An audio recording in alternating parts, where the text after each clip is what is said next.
અભય થઈને નિષ્પક્ષતાથી નિરપેક્ષ રીતે વાસ્તવિકતાનો અરીસો રૂપી સચોટ માહિતી લાવતો સત્યની સાથે અભય ટાઈમ્સ। સુરતમાં ગુજરાત પોલીસની ક્રાઇમ કોન્ફરન્સ યોજાઈ હતી। ત્યારબાદ ડીજીપીએ પત્રકાર પરિષદ સંબોધી હતી અને વિવિધ મુદ્દે વાત કરી હતી।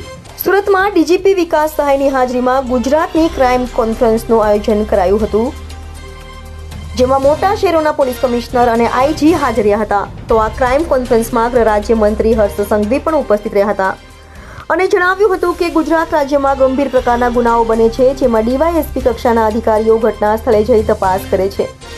જ્યાં હવે એક નવી પહેલ તાજેતરમાં કરવામાં આવી છે, જ્યાં પોલીસ અધિકારીઓની કચેરીમાં ક્રાઇમ સીન મેનેજર નિમણૂક કરવામાં આવી રહ્યા છે।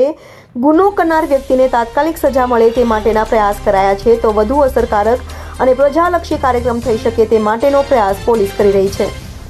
કેફી દ્રવ્ય મુદ્દેની લડાઈમાં ગુજરાત પોલીસનું મોટું યોગદાન રહ્યું છે। નાર્કોટિક્સની ચેલેન્જ અને પડકાર સામે અસરકારક કામગીરી ગુજરાત પોલીસ કરી રહી છે, જ્યારે મહિલાઓથી લઈ બાળકોની સુરક્ષા અંગેની કામગીરી અને પોલીસ સ્ટેશનની કામગીરીમાં સુધારો લાવવાના પ્રયાસ કરાઈ રહ્યા છે। ગુજરાત પોલીસમાં એક ક્ષમતા રહેલી છે અને પોલીસ માટે અલગ અલગ પડકારો છે, જે પડકારોનો સામનો કરવા પોલીસ તૈયાર છે। છેલ્લા 3 વર્ષમાં ફક્ત રાજ્યમાં નહીં પરંતુ દેશમાં અને દેશની બહાર લોકો નાર્કોટિક્સના ધંધામાં સંકળાયેલા છે તેવા મોટા માથાઓને પકડ્યા છે, જે હાલ જેલમાં છે। નાર્કોટિક્સમાં કોઈ પણ ગુના દાખલ થાય તે માટે ટોપ ટુ બોટમની બોટમ ટુ ટોપ નીતિ પ્રમાણેની તપાસ આ એક ચેલેન્જ છે અને નાર્કોટિક્સના અવેરનેસ લાવવા અલગ અલગ કાર્યક્રમો કરવામાં આવી રહ્યા છે। સાથે વરઘોડા અંગે નિવેદન આપતા જણાવ્યું હતું કે વરઘોડા શબ્દનો પ્રયોગ ક્યારેય ગુજરાત પોલીસ કરતી નથી। આ શબ્દ પ્રેસ અને મીડિયામાંથી આવેલ શબ્દ છે। કોઈ ગુનો બને ત્યારે પુરાવા એકત્ર કરવાના હોય છે, જેને રિકન્સ્ટ્રક્શન કહેવામાં આવે છે। વરઘોડા કાઢવાનું કાર્ય પોલીસ ક્યારેય કરતી નથી। તો સ્ટેટ મોનિટરિંગ સેલની કામગીરી અંગે જણાવ્યું હતું કે જ્યારે પ્રોહિબિશન અથવા જુગારનો ક્વોલિટી કેસ કરવામાં આવે છે ત્યારે ઇન્ક્વાયરી પૂર્ણ થયા બાદ પગલાં લેવામાં આવે છે। સ્થાનિક પોલીસ સ્ટેશનની જ્યારે પણ બેદરકારી આવે છે ત્યારે કાર્યવાહી અને સસ્પેન્ડ કરવામાં આવે છે। મારી પાસે હાલ આંકડો નથી,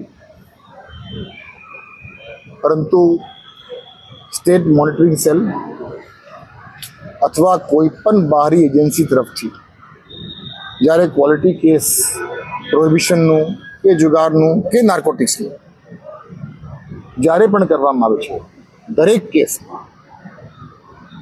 કેસમાં ઇન્ક્વાયરી થાય છે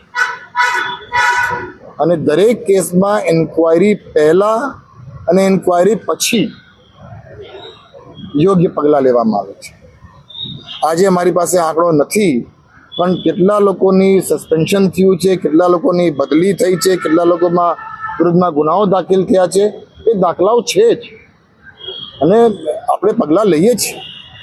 Gujarat police is committed to the policy of prohibition of Gujarat government, એટલે એમાં કોઈ પણ જાતનું ઢીલાસ નથી અને સ્થાનિક અધિકારીઓ તરફથી જે કે નિષ્કાળજી જ્યારે પણ આપણે ધ્યાન ઉપર આવ્યું છે ત્યારે આપણે પગલાં લીધા છે ને there are umpteen examples of suspensions. I am surprised કે તમે લોકો એમ કહો છો કે આ વિરુદ્ધ પગલાં લેવાતી નથી। પગલાં લેવાય છે, ટ્રાન્સફર થાય છે, સસ્પેન્શન થાય છે અને દરેક કેસમાં વરિષ્ઠ પોલીસ અધિકારીઓ તરફથી એની ઇન્ક્વાયરી થાય છે।